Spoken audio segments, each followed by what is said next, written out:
मेरा नाम सौरा देसाई है। आज मेरी माँ इस दुनिया में नहीं है।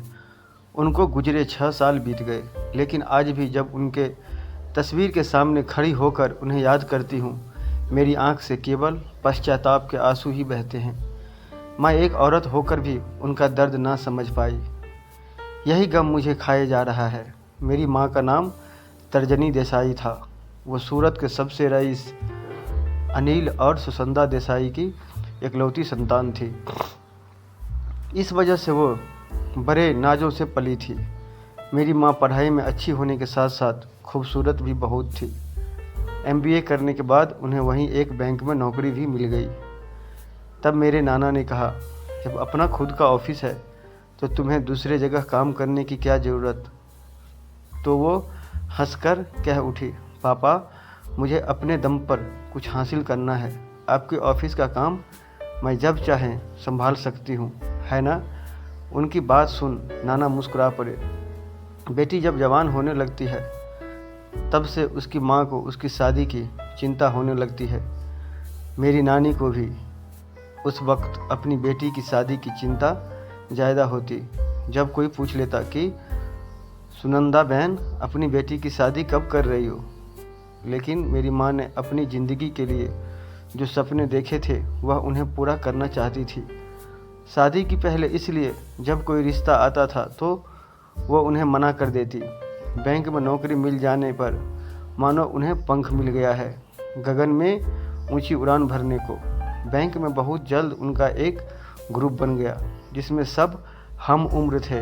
आशीष, रीना, पल्लवी, माधव, शशांक, मयंक और इशित पटेल। इशित जहीन, खूबसूरत, नेक सीरत, यानी किसी को भी पल भर में अपना बना लेने का हुनर था उसमें। वह सबका चहेता था। धीरे धीरे वो माँ का खास दोस्त बन गया और फिर दोनों में प्यार हो गया। सबसे छिपकर दोनों मिलने लगे। माँ घर पर झूठ बोलकर इशित के साथ ज़्यादा से ज़्यादा वक्त गुजारने लगी। आखिर एक दिन माँ ने नानी से अपने दिल की बात बता दी। पहले तो बेटी के मुंह से सारी बातें सुनकर उन्हें बहुत गुस्सा आया। नानी ने अपनी नाराज़गी भी जताई, लेकिन थी तो एक माँ। अपनी बेटी की खुशी के लिए मान गई और अपने पति को भी इस रिश्ते के लिए रजामंद कर लिया। अपनी बेटी की खुशी के खातिर उन दोनों में इशित के माँ पापा से बात की। वह लोग भी खुशी खुशी मान गए। एक शुभ दिन देखकर दोनों की सगाई कर दी गई। दोस्तों ने यह बात सुनी तो पार्टी की मांग की। इशित ने खुशी खुशी हाँ भर दी। शनिवार की रात उसके फार्म हाउस पर पार्टी थी। माँ अपनी सहेलियों के साथ वहाँ गई थी। वे वहाँ रात को रुकने वाले थे। रात 12 बजे म्यूजिक बंद हुआ और सबने खाना खाया। कुछ दोस्त वापस चले गए तो कुछ रुक गए।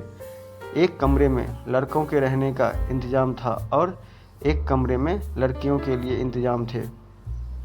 इन सब में एक शख्स ऐसा भी था जो अपनी बेइज्जती का बदला पल्लवी से लेना चाहता था।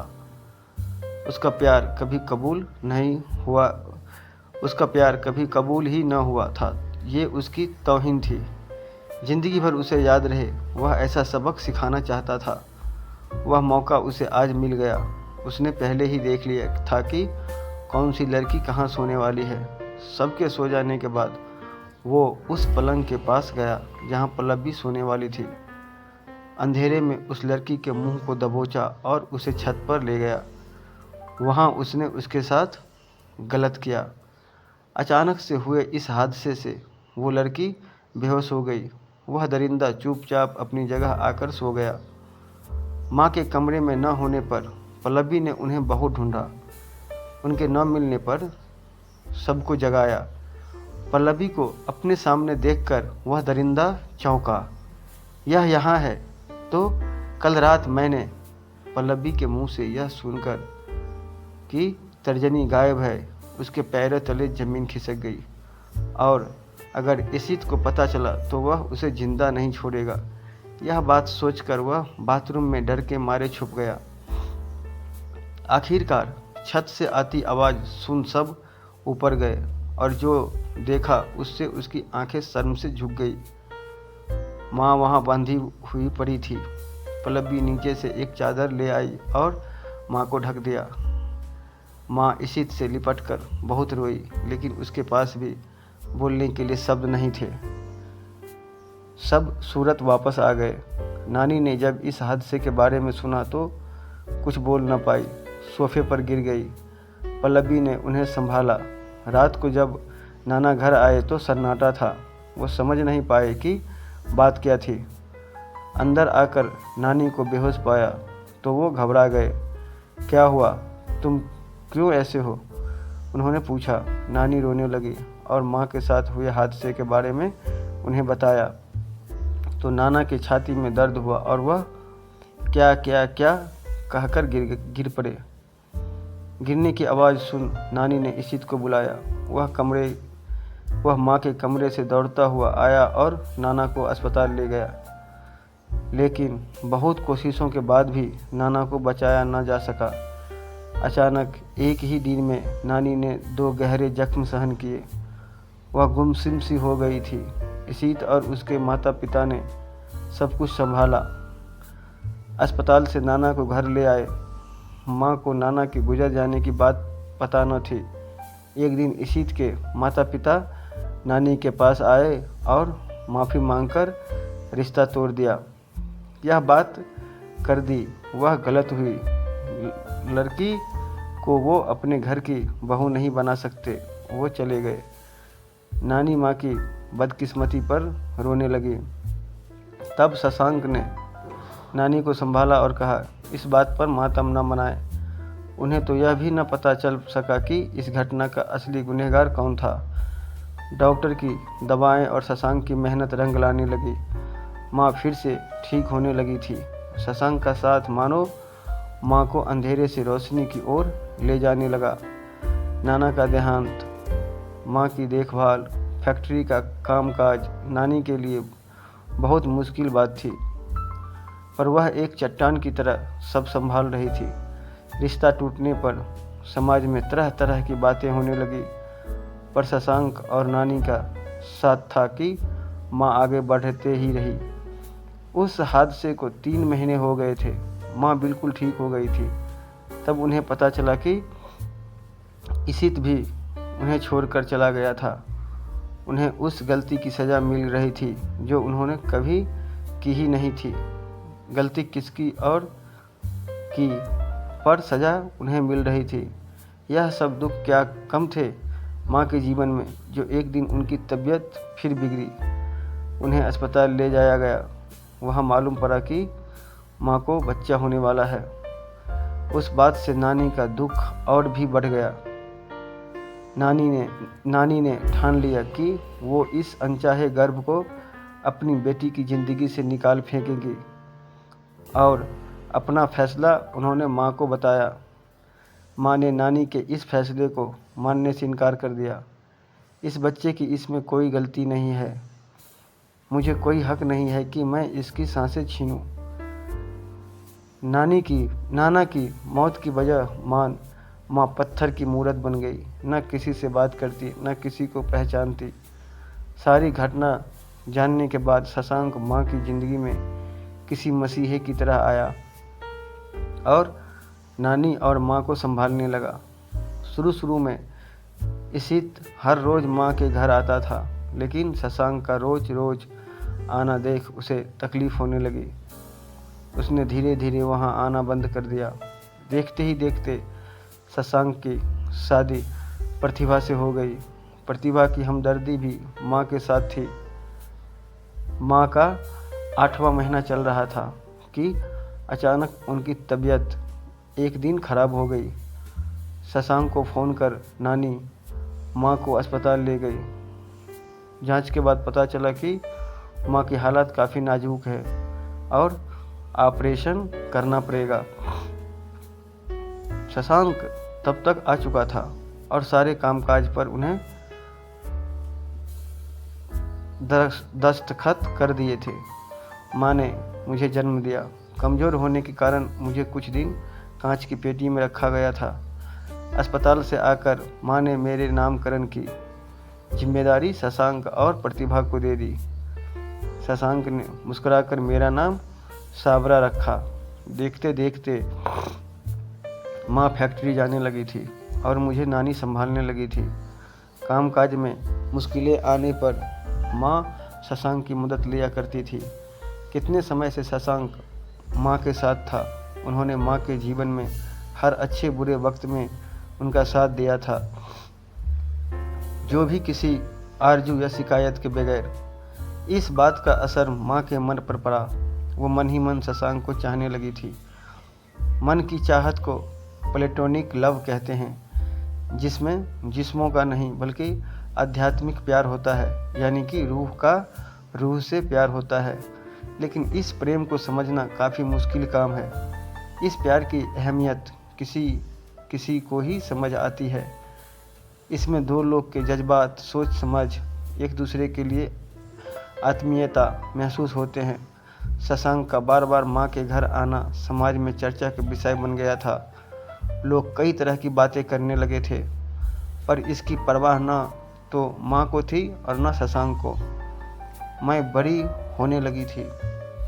बचपन में मैं शशांक अंकल के आगे पीछे घुमा करती थी। कहते हैं कि बच्चों का मन काफ़ी जज्बाती होता है। मैं बड़ी हुई तो माँ और शशांक अंकल के बारे में सुन के मुझे माँ से नफरत होने लगी। अब तो यह हाल था कि मैं शशांक अंकल का अपमान भी करने लगी थी। इस बात का माँ को बहुत दुख होता था। वह मुझे डांटती तो शशांक अंकल बीच में आकर कहते, उसे मत कुछ कहो, वह अभी बच्ची है, बड़ी होगी तो खुद सब समझ जाएगी। लेकिन वह दिन कभी न आया। माँ से नफरत के कारण मैंने अपने ही कॉलेज में पढ़ने वाले अलाप देसाई से शादी कर ली। माँ को बताया भी नहीं। मेरा यह रूखापन माँ से सहन नहीं हुआ। उन्होंने कितने ख्वाब सजाए थे। एक एक ख्वाब के लिए तिनके से माँ ने अपना आशियाना बनाया था, लेकिन मैंने ही उनके ख्वाबों के आशियाने को जला दिया। वो अब तक थक गई थी किस्मत के इस खेल से, पर थी तो माँ ही। मुझे दुआ देते हुए कहती, गुलशन बस जाए उम्मीदों से तेरा, यही दुआ है मेरी बच्ची। माँ को यह दुख अंदर ही अंदर खाए जा रहा था। यह बात शशांक अंकल को पता चली तो उन्होंने सोचा, किस्मत भी क्या क्या खेल खेल रही है तर्जनी के साथ। उसकी ज़िंदगी एक सवाल ही तो बन गई है। जिस बेटी के जन्म के लिए पूरे समाज से लड़ाई की, उसे जन्म दिया, आज वही बेटी उसके साथ इस तरह पेश आती है। दुख तो शशांक अंकल को भी होता था, पर वो मजबूर थे। उन्होंने माँ को समझाया, पर माँ अंदर ही अंदर इस गम से हारने लगी। माँ आज मुझसे ही हार गई। वह जिंदा तो थी, पर उनके दिल की धड़कन खो चुकी थी। अब जिंदगी जीने की कोई वजह ही नहीं रही उनके पास। अपना सब कुछ मेरे और अलाप के नाम कर दिया और हमारी जिम्मेदारी शशांक अंकल को सौंप दी। एक रात डायरी लिखते लिखते सो गई, फिर कभी ना जागने के लिए। दूसरे दिन अंकल घर आए तो नानी से पूछा, तर्जनी कहाँ है? तो नानी ने कहा, न जाने अभी तक क्यों सो रही है। नानी की बात सुन के वे माँ के कमरे में गए और देखा कि वो गहरी नींद सो रही है। कुछ आशंका हुई तो उन्होंने नज़दीक जाकर जांचा। माँ इस दुनिया को छोड़कर जा चुकी थी। वो दंग रह गए। शशांक अंकल ने मुझे और अलाप को फ़ोन करके सच्चाई बताई और बड़े दुख के साथ उन्होंने अपनी पत्नी के साथ सारी रस्में निभाई। आखिर में माँ की वसीयत के मुताबिक सब कुछ मुझे और अलाप को सौंप दिया और नानी को अपने साथ ले गए। जाते जाते माँ की डायरी मुझे देते हुए कहा, सौवरा बेटा, अगर वक्त मिले तो एक बार इसे पढ़ना ज़रूर। इसमें तेरी माँ की वो सच्चाई है जिससे तू आज तक अनजान थी। घर आकर मैंने डायरी पढ़ी। एक एक पेज पर माँ की वेदना झलक रही थी और जब अपनी सच्चाई पढ़ी तो फूट फूट कर रोने लगी। अरे यह मैंने क्या कर डाला। उस माँ को कोसती रही जिसने समाज से लड़कर मुझे जन्म दिया था, और शशांक अंकल और माँ का सच जानकर पानी पानी हो गई। उनका प्यार कितना सच्चा और शुद्ध था। मैं उन पर शक कर रही थी और न जाने क्या क्या बोला था। अरे यह मैंने क्या कर दिया। फिर मैंने सारी बातें आलाप को बताई। आलाप ने कहा, मैं तुम्हें सदा कहता रहता कि किसी को जाने बगैर ऐसा नहीं करना चाहिए कि बाद में सच पता चले तो हमें पछताना पड़े। हाँ आलाप, आपकी बात सही है। मैंने माँ को बहुत गलत समझा। वो तो इस दुनिया में रही नहीं, लेकिन मैं अपनी गलती सुधारना चाहती हूँ। दूसरे दिन सुबह ही मैं आलाप को संग लिए शशांक अंकल के घर पहुँची। सुबह सुबह मुझे वहाँ देखकर अंकल समझ गए कि मुझे माँ की सच्चाई पता चल गई है। आओ सौरा बेटा, शशांक अंकल ने मुझे प्यार से बुलाया। मैं सीधे उनके पैरों में गिर पड़ी और फुट फुट कर रोने लगी। अपनी गलतियों का पश्चाताप करने के लिए कहने लगी, मुझे माफ़ कर दो। मुझे प्यार से उठाकर अंकल ने कहा, बेटा वक्त का तकाजा यही है कि जो हो गया उसे भूल जाओ। अगर यह तुम पहले करती तो तर्जनी आज शायद जिंदा होती, यूँ तस्वीर बन हमारे बीच न होती। मैं अपनी गलतियों पर बहुत रोई। अंकल, आज से मैं आपको पापा और प्रतिभा आंटी को माँ कहूँगी। मेरी एक गलती की वजह से आज मेरी माँ इस दुनिया में नहीं है और यही अफसोस मुझे ज़िंदगी भर रहेगा। यही है वह श्रद्धांजलि के फूल जिसे मैं अर्पण तो करूँगी, लेकिन वो कभी खिलेंगे नहीं। पूरी कायनात में माँ की याद सबसे अलग होती है। इससे बड़ी श्रद्धा सुमन स्वर्गीय माँ के लिए क्या होगा। दोस्तों, उम्मीद करता हूँ ये इमोशनल स्टोरी आपको पसंद आएगी। वीडियो को लाइक कर दीजिए, चैनल को सब्सक्राइब कर लीजिए। धन्यवाद।